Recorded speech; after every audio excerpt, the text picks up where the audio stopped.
नमस्कार बच्चों, आज कॉन्स्टिट्यूशन के एक चैप्टर पर चर्चा करेंगे। चैप्टर का नाम है central state relations. Central state relations तीन कैटेगरी के होते हैं। नंबर 1 लेजिस्लेटिव, नंबर 2 एडमिनिस्ट्रेटिव और नंबर 3 फाइनेंशियल।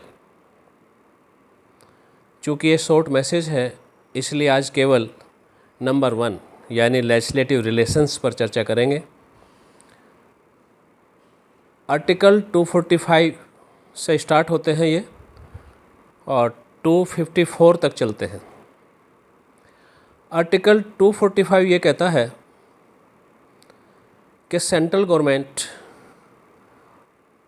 उन सभी टॉपिक पर लॉ बना सकती है जो उसके एग्जीक्यूटिव पावर के अंतर्गत आते हैं।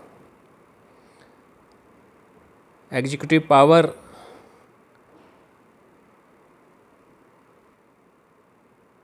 में जितने सब्जेक्ट सेंटर के लिए हैं उन पर सेंट्रल गवर्नमेंट कानून बना सकती है। इसी तरह से स्टेट गवर्नमेंट के एग्जीक्यूटिव पावर्स के जो सब्जेक्ट्स हैं उन पर स्टेट गवर्नमेंट लॉ बना सकती है। आर्टिकल 246 क्लियर कर देता है। उसमें 3 लिस्ट दी गई है। सेंट्रल लिस्ट, इस पर पार्लियामेंट कानून बना सकती है। स्टेट लिस्ट, इस पर स्टेट गवर्नमेंट कानून बना सकती है। और कंकरेंट लिस्ट, इन पर दोनों यानी सेंटर और स्टेट कानून बना सकते हैं। आर्टिकल 246 की मैक्सिमम व्याख्या सुप्रीम कोर्ट द्वारा की गई है, क्योंकि आर्टिकल 246 में ही डिवीज़न ऑफ पावर्स है। जब पावर का डिवीज़न होता है तब सर्टेनली कुछ एनक्रोचमेंट्स होते हैं, एक दूसरे के फील्ड में एंटर करने के प्रयास होते हैं।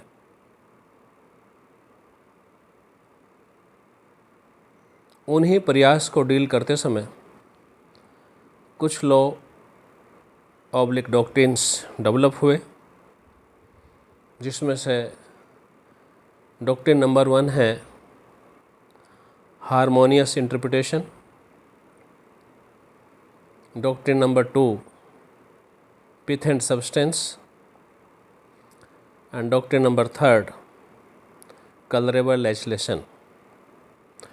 हर कॉम्पिटिटिव एग्ज़ाम में इन तीनों में से एक क्वेश्चन किसी न किसी रूप में आपको मिल सकता है, या तो प्री में मिल जाए या मेंस में मिल जाए।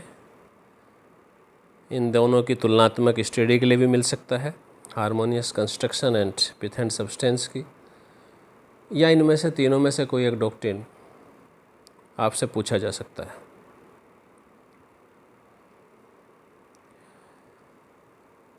सेंट्रल गवर्नमेंट के कानून बनाने से संबंधित जो लिस्ट है नंबर 1, लिस्ट फर्स्ट, ये सभी लिस्ट, यहाँ एक चीज़ और बता दें पहले, 7th शेड्यूल में दी गई है और वहाँ पर सब्जेक्ट लिखे हुए हैं। सब्जेक्ट का नाम और उनका नंबर, किस किस सब्जेक्ट पर कितने नंबर पर सेंट्रल गवर्नमेंट कानून बनाएगी, किस पर स्टेट का गवर्नमेंट कानून बनाएगी और किस पर दोनों बना सकती है। इनकी संख्या सेंट्रल लिस्ट में 97 है, स्टेट लिस्ट में 66 है और कंकरेंट लिस्ट में 47 है। इनमें कुछ सब्स्टिट्यूशन और अमेंडमेंट जीएसटी के बाद हुए हैं। जीएसटी लागू होने के बाद डिस्ट्रीब्यूशन जो हुआ है फाइनेंशियल, उसके कारण कुछ सेक्शन अमेंड हुए हैं। उनको सेपरेटली कभी बताएंगे कि जीएसटी लागू होने के बाद कौन कौन से सेक्शन अमेंड और सब्स्टिट्यूट हुए हैं, लेकिन इनकी संख्या में कोई परिवर्तन नहीं हुआ है, संख्या सेम है। जब हारमोनियस कंस्ट्रक्शन करते हैं अदालतें, तो उसमें दो शब्द हम आपको बताते हैं कि दोनों लिस्ट में, यानी सेंटर और स्टेट की लिस्ट में दो शब्द एक साथ मिलते हैं, उसी पर डिस्प्यूट होता है। जैसे कि SN. Balsara versus Bombay state, इसमें बॉम्बे स्टेट ने जिस समय इसमें कुछ पार्ट सौराष्ट्र, गुजरात का और बॉम्बे का शामिल हुआ करता था, प्रोहिबिशन एक्ट लागू किया। प्रोहिबिशन एक्ट लीकर का पोजेसन, मैन्युफैक्चरिंग और कंजम्पशन सबको बैन करता था। लेकिन सेंट्रल लॉ में एक्साइज से संबंधित लॉ सेंट्रल गवर्नमेंट की पावर में था। ये इसलिए चैलेंज हुआ कि साहब, चूँकि एक्सपोर्ट नहीं हो पाएगा अब लीकर, इसलिए इस कानून से सेंट्रल गवर्नमेंट का जो कानून है उसको डिस्टर्बेंस हुआ है, इसलिए इसको वॉइड डिक्लेयर किया जाए। लेकिन सुप्रीम कोर्ट ने कहा कि नहीं, दो वर्ड ज़रूर एक साथ हैं, लेकिन इस अमेंडमेंट का मतलब, इस लॉ का मतलब ये है जो बॉम्बे स्टेट ने लागू किया है कि आप इसका प्रोडक्शन, कंजम्पशन और पोजेसन नहीं रखेंगे। इस प्रोहिबिटेड लीकर को एक्सपोर्ट करने की आवश्यकता नहीं है। आप एक्सपोर्ट कर सकते हैं कोई भी लीकर जो दूसरे स्टेट में बनता है। इस तरह से ये हार्मोनियस कंस्ट्रक्शन या पिथ एंड सब्सटेंस के डॉक्ट्रिन में से किस में लागू होगा, ये हम आपको आज समझाते हैं। जब कोई शब्द दो जगह मौजूद है दोनों लिस्ट में, उसका इंटरप्रिटेशन जब करते हैं तो हार्मोनियस कंस्ट्रक्शन होता है। और अगर कोई टॉपिक एक ही लिस्ट में है लेकिन दूसरी लिस्ट को टच करता है, अगर टच करता है, इसलिए डिस्प्यूट हमेशा दो पड़ोसियों में ज़्यादा होते हैं। यहाँ सब्जेक्ट एक लिस्ट में है लेकिन वो सब्जेक्ट दूसरे शब्द को टच कर रहा है, इसलिए डिस्प्यूट अराइज होता है। बलसारा वाले केस में भी यही डिस्प्यूट था कि सब्जेक्ट तो लीकर, कंजम्पशन, प्रोडक्शन और पोजेसन का था, लेकिन वो सेंटर की लिस्ट में जो शब्द था एक्साइज, एक्सपोर्ट, उसको टच कर रहा था। इसलिए उसका पिथ और सब्सटेंस यानी कि उसका सार निकाला गया। और सार ये था कि स्टेट गवर्नमेंट को पावर है कि वो लीकर की supply, liquor production, liquor possession, liquor consumption के बारे में लॉ बना सकती है। और स्टेट गवर्नमेंट ने इसी टॉपिक पर लॉ बनाया है जो सेंट्रल गवर्नमेंट के लॉ को किसी भी तरह से डिस्टर्ब नहीं करता। हार्मोनियस कंस्ट्रक्शन पर एक केस और देखते हैं। फेमस केस है के.एम. Nanavati versus state. आप जानते हैं के.एम. नानावटी मिलिट्री के सीनियर ऑफिसर थे।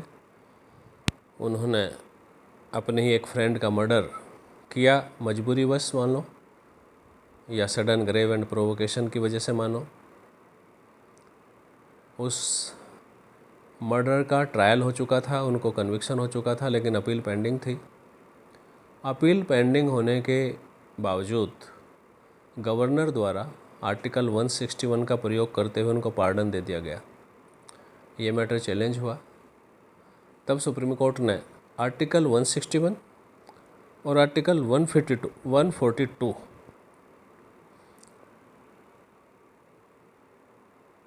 को डिस्कस किया और ये ऑब्जर्व किया कि अपील पेंडिंग रहते हुए, क्योंकि मैटर सब जुडिस है, अपील पेंडिंग रहते हुए गवर्नर पार्डन नहीं दे सकते। यद्यपि बिफोर ट्रायल, आफ्टर ट्रायल और ड्यूरिंग ट्रायल, तीनों स्टेज पर गवर्नर पार्डन कर सकते हैं। लेकिन यदि अपील सुप्रीम कोर्ट में पेंडिंग है तब आर्टिकल 145 और 142 के प्रोविज़न लागू होंगे। इसलिए गवर्नर को उस समय माफ़ी देने की पावर नहीं है, पार्डन पावर नहीं है। इसी तरह से केशवानंद भारती केस में अमेंडमेंट नंबर 24 और 25 को चैलेंज किया गया था। 24 की इस समय चर्चा नहीं करेंगे, 25 की चर्चा केवल करेंगे। 25 अमेंडमेंट से आर्टिकल 31C ऐड किया गया, जिसमें व्यवस्था थी कि आर्टिकल 39B और C यानी कि DPs को यदि गवर्नमेंट लागू करती है तब आर्टिकल 14 और 19 का वॉयलेशन नहीं माना जाएगा। इस तरह से सुप्रीम कोर्ट ने इस केस में आर्टिकल 14 और 19 प्लस आर्टिकल 39B और C के बीच में हार्मोनियस कंस्ट्रक्शन किया और इन दोनों को एक साथ लागू होना बताया, एक साथ लागू हो सकते हैं। नेक्स्ट केस लीजिएगा इंद्री केशव सिंह। इंद्री केशव सिंह केस में एक पत्रकार को उत्तर प्रदेश की लेजिस्लेशन ने कन्विक्ट किया था। हाई कोर्ट ने स्टे किया, उन 2 हाई कोर्ट जजों के खिलाफ भी एक्शन लिया। हाई कोर्ट की फुल बेंच ने स्टे किया। तब मैटर प्रेसिडेंट ने रेफ़र किया सुप्रीम कोर्ट में और सुप्रीम कोर्ट ने आर्टिकल 21 और 105 को डिस्कस किया। ये व्यवस्था दी कि जो पार्लियामेंट्री प्रिविलेजेस हैं वो आर्टिकल 21 से ऊपर नहीं है, यानी कि आर्टिकल 21 सुपीरियर है और पार्लियामेंट्री प्रिविलेजेस आर्टिकल 21 से इन्फीरियर है। बाकी चर्चा बाद के किसी टॉपिक में करेंगे। Thank you.